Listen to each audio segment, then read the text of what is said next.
Hey guys, look what I got. Continuation from the last video. I got the new dipstick tube. Delco part. Oh, there it is. Check that out. Like I said, this thing makes so many unique bends. The fact that I accidentally straightened it, it's just not the old tube's just not going to cut it. We got to replace it. I already took the other one out because it pretty much fell out anyway. The seal, this was all bent up down here. So down here on this shaft is where the seal goes on. It's going to be kind of tricky because you got to feed it down. It goes down in between these two coolant lines, which are for the heater core. So these quick connect clamps pop off. I'm just going to pop those off and bend them out of the way so that I got a straight shot down to the transmission. That way I can feed it down there, and then we'll figure out if we need to put the seal in first or if we want to just kind of thread it up on the thing there and then push it in from up top. We'll see how it goes. Well, guys, I figured out why it was leaking so bad. Now, I just pried it up with this. I didn't tear it. In the process, it was already torn. Look at that. Back it into the light. That's why it was leaking so bad. The seal is shot. All right, well, we're going to replace the seal. I think I'm going to try to feed it from up top with the seal on the new tube and see if I just can't push it right down in that hole. It started leaking again because when you pulled the seal out, the rubber on the lip changed the level, so we're dripping a little more fluid. By the way, if anybody needs to make a tool to pull that out, that seal out, this was just a piece of conduit that I've been using for a breaker bar. I just cut up a piece of clothes hanger and strapped it on there. Because the clothes hanger by itself, it just wanted to bend, so this will give you a little reach and give you a little hook. You can just pry it right out of there. Yeah, so after a half hour, I had to finally put the gasket in first, or put the seal in first. Because doing it with the pipe, it was just pushing the pipe down and the seal wasn't going in. It was kind of a bitch to get it over there, but I did it like this. Took a clothes hanger, made a hook like that, put it on there, just fed it over there, pushed it down a little bit. Then I used my other hook to kind of free this clothes hanger. And then I took a pipe and just kind of gently tapped it down.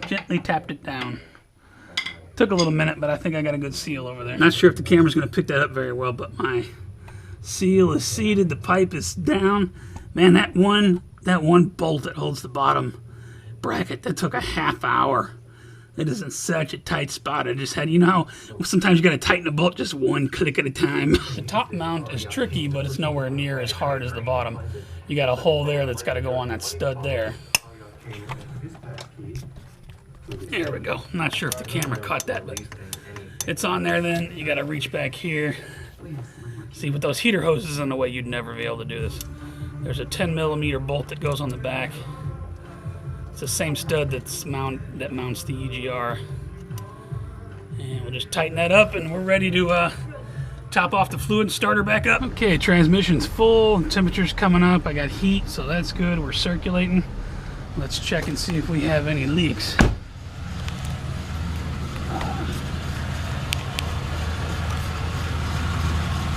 I got two little bitty dots on the floor. That's just residual from when it was leaking before because they're still kind of wet. I probably need to wipe the pan off. I got no coolant leaks. I got no transmission leaks. Although the seal started leaking when I turned the car off because that's the moment when the level rises in the pan.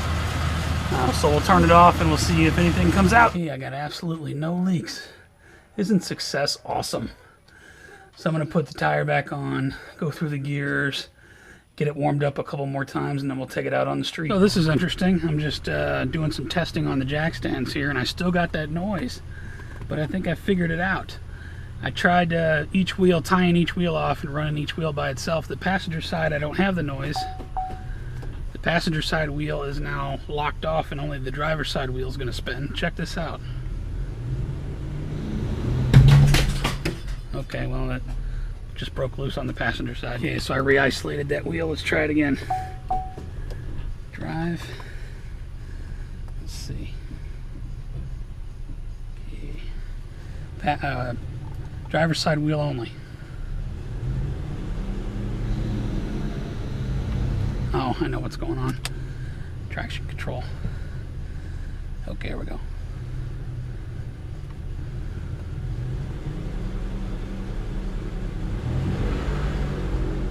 Hear that? That's that damn rumbling noise. It's coming from the driver's side tire. You know what that means? That means I do have a bad wheel bearing. Holy shit, so that noise wasn't related to the transmission at all. Because it's not making that noise with the passenger side tire spinning and the driver's side tied off. It's the other way around. Hear that? Holy shit. Alright, let's replace that wheel bearing and see where we go.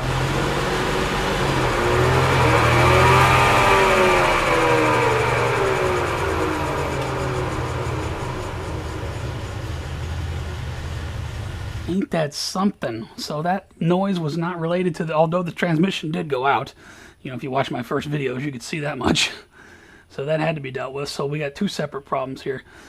It's about 4 in the morning now. I'm going to go to AutoZone in a little bit and get a wheel bearing, and we'll throw a new one in. Luckily, it's easy to do. Not that I've had it apart 100 times. It should come apart pretty easy.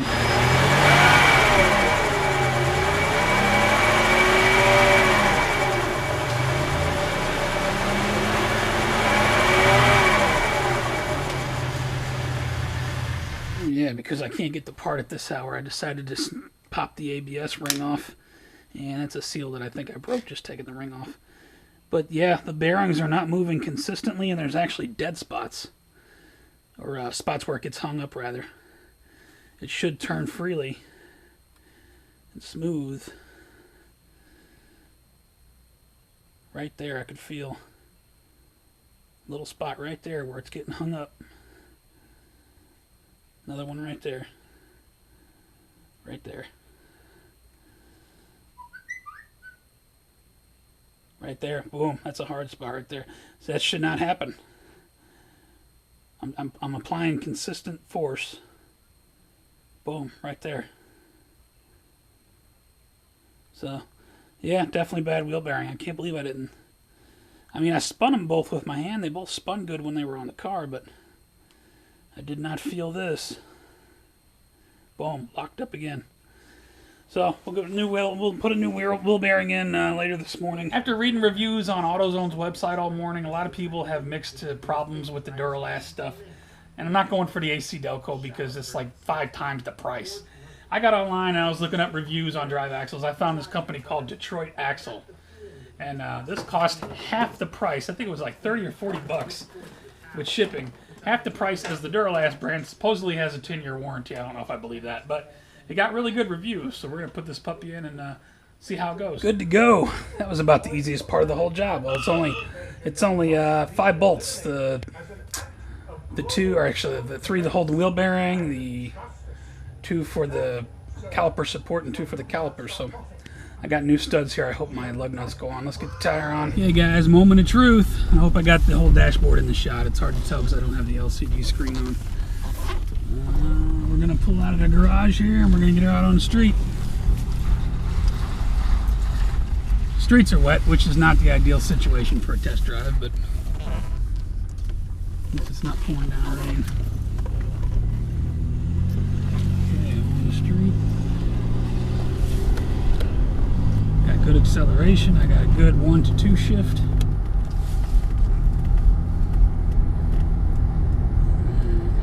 I got no noise. Appears my alignment wasn't messed up during all this. The steering wheel's straight. The brake pedal's a little sluggish, but it's gonna need just a couple of stops for the brakes to get reoriented, since I had to use a C-clamp to compress the calipers. It'll work itself out.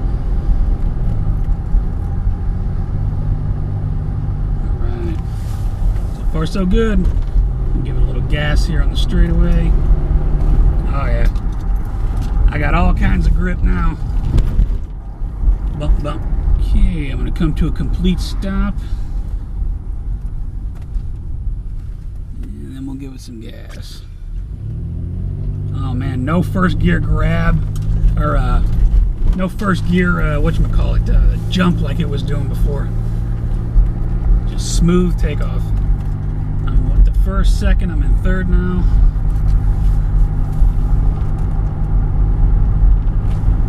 Okay.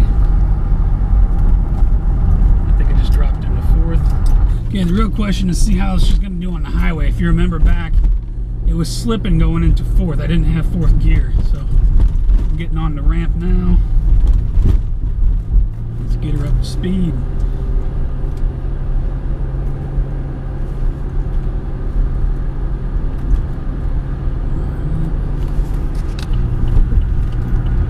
Look at that, smooth as can be. Smooth as butter. Now remember when I was at 60 miles an hour before, when I would give it gas, I would lose the RPM. So I'm gonna give it a little bit of gas here. I got fourth gear dead on. No slip at all. Think we got it fixed, people. I got no noise, I just want to point that out, no noise. Other than just normal road noise. All that growling and shit, that's all gone. I'm gonna go ahead and floor it. Let's see what we can do here. I got grip the whole time. I got grip the whole time.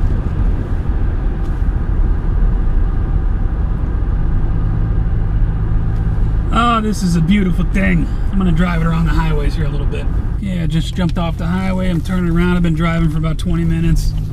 All seems well. Let's see how we go up this ramp here. I'm on a bit of an incline. Give it a little gas.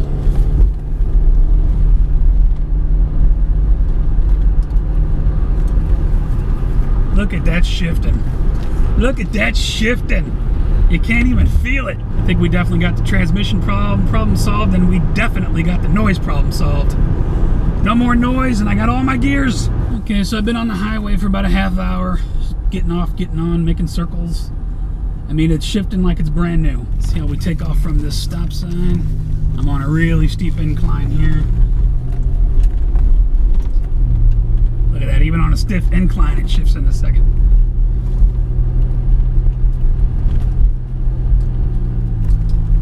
Third, check it out. Okay, one more time from a dead stop. Nothing but grip. No jolting, nothing. Smooth shift into second. Third. Don't tell me I can't fix a transmission. Might take me a few months, but I can do it. Okay, I'm gonna try a really accelerated takeoff here.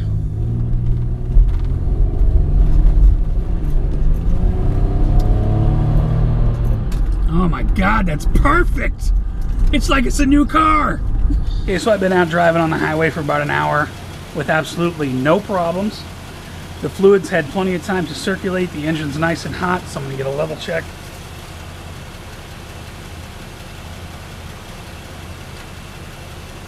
Right at the full mark. I don't know if the camera's picking that up. The fluid is so clear. It is right at the full mark.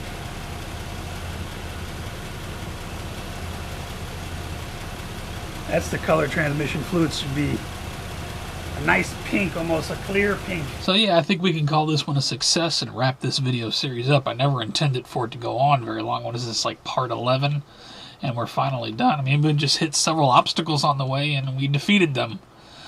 You know, I had planned to just swap it with another transmission, but then, you know, that whole thing happened. If you go back and watch the beginning of the video, if you followed me on this whole journey, then you know what happened.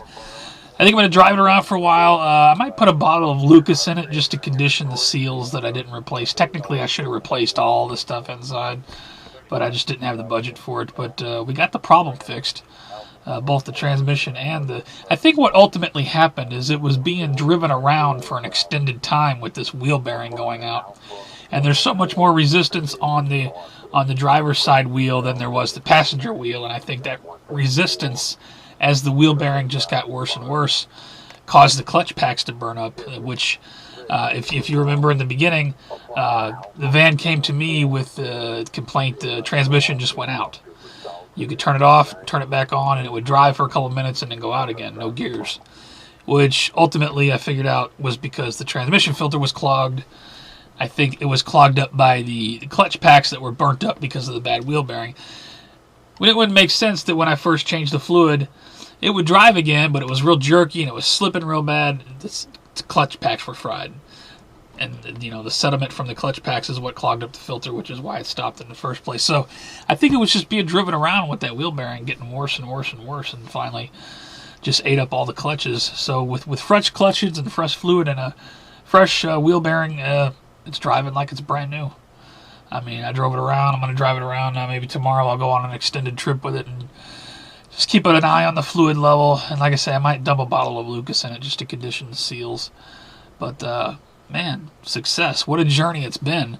Thank you guys for going on it with me. If you don't know what I'm talking about, you can go back to part 1 and watch the whole thing. I might make it a playlist or something. I don't know. But, man, victory. It's 2 o'clock in the morning as I'm filming this. I got everything cleaned up in the garage. That poor garage floor, I'm going to have to give it a good degreasing over the summer. I mean, I'm going to have to just get everything out of there and just spray it down with a good degreaser and scrub it, because it went through hell. And the 50 million rolls of paper towels I went through, I mean, what a journey, right? But hey, I never in my life thought I would have taken a transmission apart. That's one job I never really wanted to do, and now I can say that I did it.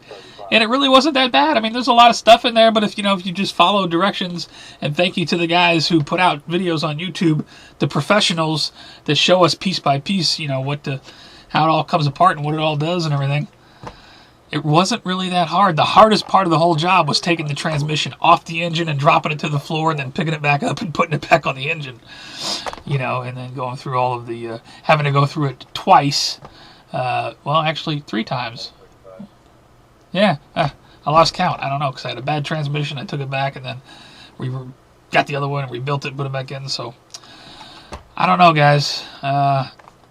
All is well. I'm going to wrap this journey up, and maybe we'll go on another journey. I don't really have anything else to fix right now, but who knows. If you like these videos, give me a thumbs up. You want to see more of this kind of stuff on my backup channel, just messing around? Let me know. Till the next one, you guys take care. I'll see you.